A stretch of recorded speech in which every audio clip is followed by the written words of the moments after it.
لله رب العالمين الصلاة والسلام على سيد المرسلين وعلى آله وصحبه أجمعين أعوذ بالله سيدنا সংগ্রামী আমির মুফতি মাওলানা আব্দুল হান্নান উপস্থিত আপনাদের প্রিয় নেতা আপনাদের প্রিয় ভাই সাগরনিয়া এই আসনের সম্মানিত প্রার্থী জাতীয় সংসদের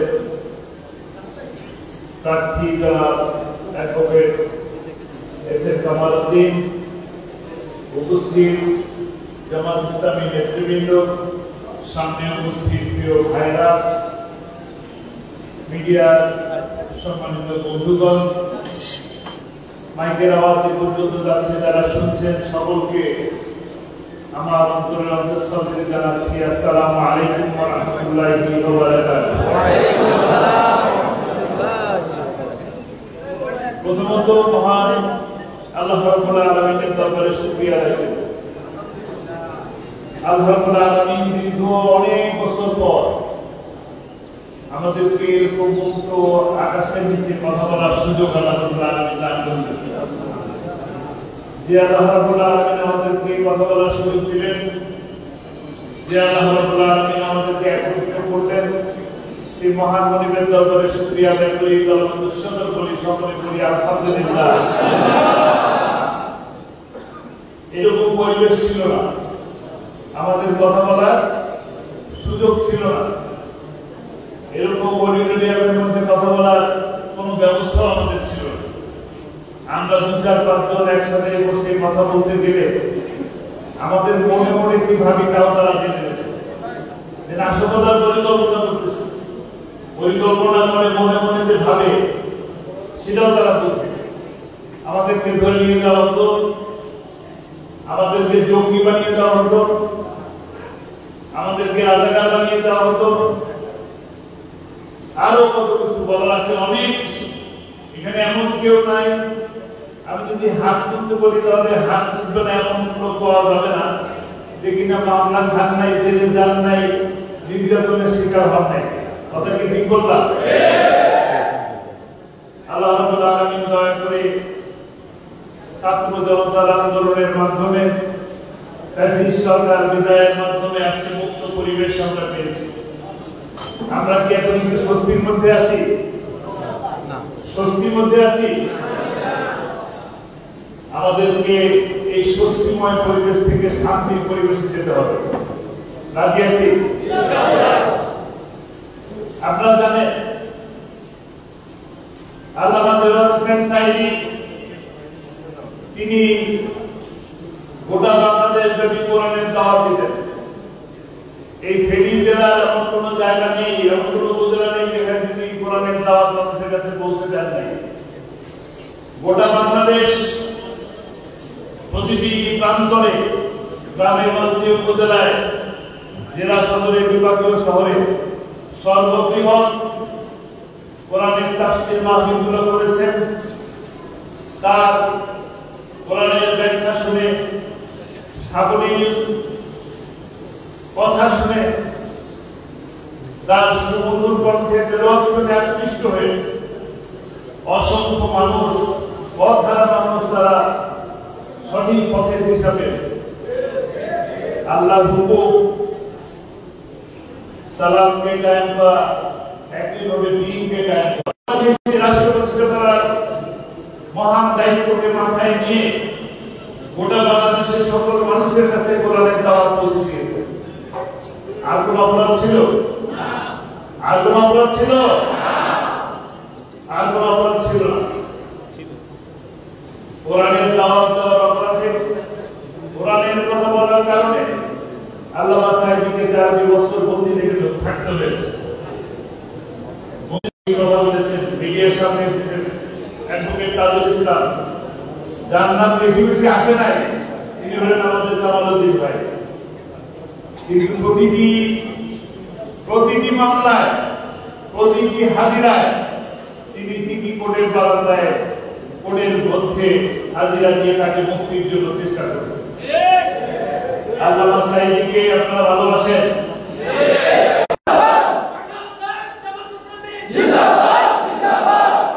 আজকে 13 বছর জুলুমের শিকার হয়ে, নির্যাতনের শিকার হয়ে তিনি দুনিয়া থেকে বিদায় নিয়েছেন। আল্লামা সাঈদী যখন গ্রেফতার হন, তিনি আসরের ওয়াক্তে আসরের নামাজ শেষ করে তিনি আমার ছোট চাচার বাড়িতে আমার দাদির সাথে দেখা করতে গিয়েছিলেন। কিছুদিন আগেই তিনি অন্য জায়গায় ইচ্ছা করলে সেখানে ফিরে যেতে পারতেন, ইচ্ছে করলে পালিয়ে যেতে পারতেন কিনা, কিন্তু তিনি পালিয়ে যান। তিনি ওই সমস্ত পুলিশের মাঝখান থেকে, আমি যেমন এখান থেকে আপনাদের সকলের মাঝখান থেকে হেঁটে আসলাম, তেমনি তিনি পুলিশের মাঝখান থেকে হেঁটে বাসায় সেভাবে চলে আসলেন। গ্রেপ্তার হয়ে গেলেন, ডিবি অফিসে নিয়ে গেলেন, 13 বছর বন্দী থাকলেন। পরের দিনই কিন্তু মুক্তি পেয়ে গেছিলেন। যে মামলায় ধরে নিয়ে গেল এই কামাল ভাই মানবতা রাখা না, মানবতা ধর্মীয় অনুভূতি আঘাত, ধর্মীয় অনুভূতি আঘাতের মামলা তাকে গ্রেপ্তার দেখানো হলো। সেই মামলায় গ্রেপ্তার হয়ে গেল, রিমান্ড চললো 39 দিন, 39 দিন রিমান্ড চলল। রিমান্ডের যন্ত্রণা কিরকম দিলেন জানেন? রাত্রিবেলা 1-1:30টার দিকে ঘুমায় আছেন, বিলের মধ্যে সে ওই পুলিশের হাতে লাঠি থাকে, সেই লাঠি দিয়ে বিলের মধ্যে চলে গেল, শব্দে ঘুম ভেঙে গেল। তো পুলিশ বলছে, আপনি ঘুমাইছিলেন? আমরা টের পাই। ঘুমাইছিলেন না? তাহলে আপনার ঘুমটা ভেঙে ফেলল। এই জেলের অবস্থায় থাকা অবস্থায় আল্লামা সাঈদী মা আমার দাদি প্রতিটা দিন উনি একটি পাঞ্জাবি, আল্লামা সাঈদী ব্যবহার করা একটা পাঞ্জাবি তার মাথার কাছে নিয়ে এসে থাকতেন এবং এই শুয়ে থাকা অবস্থায় তিনি ওই পাঞ্জাবিটার সাথে বিলি করে কথা বলতেন। ওই পাঞ্জাবিটা চোখে লাগাতেন, মুখে লাগাতেন। এবং আপনারা সবাই জানেন একটা সময় তিনিও বিদায় নিলেন দুনিয়া থেকে এবং আল্লামা সাঈদীকে সেন্ট্রাল গভর্নমেন্ট স্কুল মাঠে জানাজার জন্য আসতে দেওয়া হলো, কিন্তু পরিবারের সাথে কার সাথে সাক্ষাৎ দেওয়ার, কথা বলার সুযোগ তাকে দেওয়া হলো না। নির্যাতন এরকম অনেক রকম নির্যাতন হয়েছে। আমার বড় ভাই আপনারা জানেন, মাওলানা রাফিক বিন সাঈদ, আমি সিরাজি ভাই আমার সাথে একসাথে আসতেছিলেন। এই সাগরনাথেও তিনি এসে কোরআনের দাওয়াত দিয়ে গেছেন, কোরআনের কথা বলেছেন। সেই মানুষটা কোর্টের মধ্যে সাক্ষীদের সাক্ষ্য শুনতে শুনতে হার্ট অ্যাটাক করে মারা গেছে। আল্লামা সাঈদী তার পরিবার মজলুম পরিবার। আজকে তাকে হাসপাতালে হাসি মুখে নিয়ে আসা হলো। আপনারা দেখলেন না, সবাই হাসি মুখে ছিল, সবাইকে সালাম দিয়েছিলেন এবং বললেন আলহামদুলিল্লাহ, আল্লাহ অনেক ভালো লেগেছেন, আল্লাহ অনেক ভালো লেগেছেন। তাহলে তিনি অসুস্থ ছিলেন? আপনারা কি দেখেছেন তার হাতে স্যালাইন লাগানো, মাথার মুখে মাস্ক লাগানো, অক্সিজেন লাগানো? আপনাদেরকে পেশেন্ট ছিলেন? আপনাদেরকে পেশেন্ট যদি থাকে তাহলে এইভাবে বিছানায় বসে থাকে, তাহলে কি করবে? তাকে হত্যা করা হয়েছে। তাকে হত্যা করা হয়েছে কিনা? এই হত্যার বিচার চান? এই হত্যার প্রতিশোধ দিতে চান? এই হত্যার প্রতিশোধ নেওয়ার সময় এখন আল্লামা সাঈদী বলেছিলেন, বাংলার উত্তর গগনে ঘন কালো গাঢ় মেঘ জমেছে। শোনার সময় মনে হচ্ছে গতকালকেই বক্তব্যটা দিচ্ছে। আজকে সেই ঘন কালো মেঘ সরে গেছে কিনা? এটা শুধু সামান্য বাতাসে সামান্য সরে গেছে। এই কালো মেঘ আবার আপনার উপরে এসে হাজির হবে যদি সক্ষম ভাবে মোকাবেলা করা না যায়।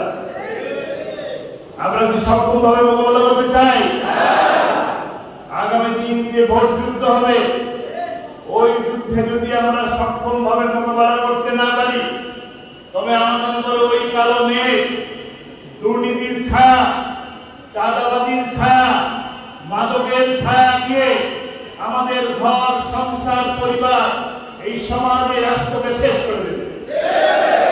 যারা গত 16 বছর এই দেশে শাসন করেছে, তারা গত 16 বছর ধরে আপনার আমার মাথার ঘাম পায়ে ভরা টাকা 28 লক্ষ কোটি টাকা চুরি করে নিয়ে তারা এই বাংলাদেশ থেকে পালিয়ে গেছে। আপনার আমার পরিবারের সদস্যদেরকে যুবক যুবতীদের হাতের মাদক ধরিয়ে দিয়ে খুন করিয়ে রেখেছে। এই যুবকেরা জেগে উঠেছে, আমাদের সন্তান সমতুল্য ছাত্ররা জেগে উঠেছে এবং এই হয়ে যাবে ইনশাআল্লাহ। হতাশার দিন শেষ। আপনারা সামনে দেখতে পাচ্ছেন ঢাকা বিশ্ববিদ্যালয় থেকে যে আলোর ছাতা, যে কিরণ আলো ছড়িয়ে পড়তেছে, ওই কিরণের আলো চিটাগাং, রাজশাহী, খুলনা থেকে শুরু করে গোটা বাংলাদেশে ইসলামের পতাকা উত্তীর্ণ করবে ইনশাআল্লাহ।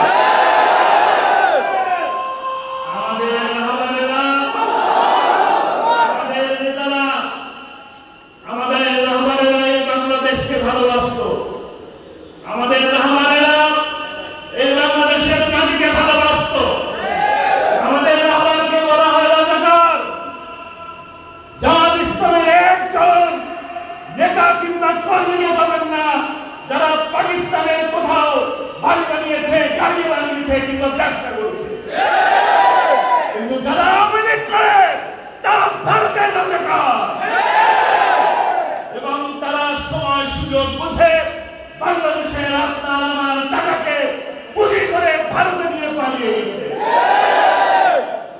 কাজেই আগামী নির্বাচন আপনার লড়াই ভারত থেকে আকর্ষণ মুক্ত হওয়ার লড়াই, আগামী দিনের লড়াই ইসলামকে আপনার দেশে রক্ষা করার লড়াই, আগামী দিনের ভোট আপনার আমার স্বাধীনতা রক্ষা করার ভোট। বাংলাদেশ জামাত ইসলামীর নেতৃবৃন্দরা, বাংলাদেশ জামাত ইসলামীর কোন কর্মী হবে না যারা পাকিস্তানের সাথে কোন ধরনের সম্পর্ক রাখে। আমাদের পালিয়ে যাওয়ার জায়গা নাই, আমরা এই মাটিকে ভালোবাসি, এই মাটিতে আমাদের জীবন যায়। আমরা হাসি মুখে ফাঁসির রশি নিয়ে নেই। আমরা পুলিশ দেখলেও পালিয়ে যাই। আমাদের নেতারা কখনো দেখছেন কোন দৌড় দিচ্ছে? জীবন দিয়েছে। আমাদের নেতা কর্মীরা যে জীবন দিয়েছেন, সেই রক্তের উপরে বাংলাদেশের মাটিতে আজকে মানুষ চায় একটি কল্যাণমুখী, একটি ইনসান ভিত্তিক সমাজ প্রতিষ্ঠা হতে চায়। আপনারা যে আমার সাথে কিছু কথা দিতে পারবেন, কথা দিবেন যে আপনারা আজকে এই মুহূর্ত থেকে আমি আমার বাড়িতে যাব, আমার স্ত্রী, আমার কন্যা, আমার বাবা মা, আমার শ্বশুর আদি বানানোর সাথে সাথে আমি যে মহল্লায় থাকি সেই মহল্লার মানুষের কাছে দাঁড়িপাল্লার দাওয়াত পৌঁছে দেব। আমার মহল্লা, আমার গ্রাম, প্রতিটি ঘরে ঘরে কামালউদ্দিন ভাইয়ের নামকে পৌঁছে দেব এবং দাঁড়িপাল্লার গণজোয়ার তুলতে হবে ইনশাআল্লাহ।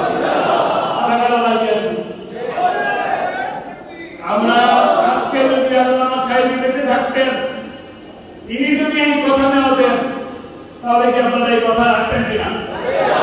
আগামী দিন আপনারা আমাদের কামাল জন্য, যিনি কিনা আল্লামা সাঈদীর মুক্তির জন্য জমি, আপনার ভূমি, আপনার সম্পদ, আপনার পরিবার, আপনার ঘর, আপনার রাষ্ট্রকে, আপনার দেশকে রক্ষা করার জন্য আপনার থাকতে হবে। এই ফেরি অত্যন্ত গুরুত্বপূর্ণ একটা এলাকা। এই ফেরি দিয়েই এই দেশকে খণ্ড বিখণ্ড করে দেওয়ার ষড়যন্ত্র চলছে। যদি আপনারা ঐক্যবদ্ধ ভাবে দিন প্রতিষ্ঠার জন্য, ইনসাফ প্রতিষ্ঠার জন্য যদি কাজ না করি, তবে আমাদের জন্য ওই যে আল্লামা সাঈদীর কথা, ঘন কালো কালো মেঘ, ওই মেঘ আমাদের আকাশের উপরে ছেয়ে যাবে। আমি আপনাদের কাছে আহ্বান জানাবো, এই যুদ্ধে আমাদের পরাজয় হওয়ার কোনো সুযোগ নাই। তাদের তো ভারতে পালিয়ে যাওয়ার জায়গা ছিল, আমাদেরকে বঙ্গোপসাগরে ঝাঁপ দেওয়া ছাড়া কোনো গতি নাই। মৃত্যুকে সামনে নিয়ে আবু সাঈদ যখন দুহাত বাড়িয়ে দিয়ে মৃত্যুকে আলিঙ্গন করেছিল, তেমনি ইসলামকে দেশকে রক্ষা করার জন্য আমাদেরকে আগামী নির্বাচনে প্রতিটি ঘরে ঘরে দাঁড়িপাল্লা এবং কামাল ভাইয়ের নামকে পৌঁছে দিতে হবে। তবে কালো মেঘকে দেখে একটি ঝকঝকে নীল আকাশ আমরা দেখব। এই শক্তির পরিবেশ থেকে আমরা সেই শান্তিময় সময়ের দিকে চলে যেতে পারবো। আল্লাহ রাব্বুল আলামিন আমাদেরকে সেই সময় পর্যন্ত সেই কাজ করে আল্লাহ সন্তুষ্টির জন্য সে কাজ করে কাজ করার তৌফিক দান করুন। আমার তৌফিক ইল্লা বিল্লাহ। আসসালামু আলাইকুম ওয়া রাহমাতুল্লাহ।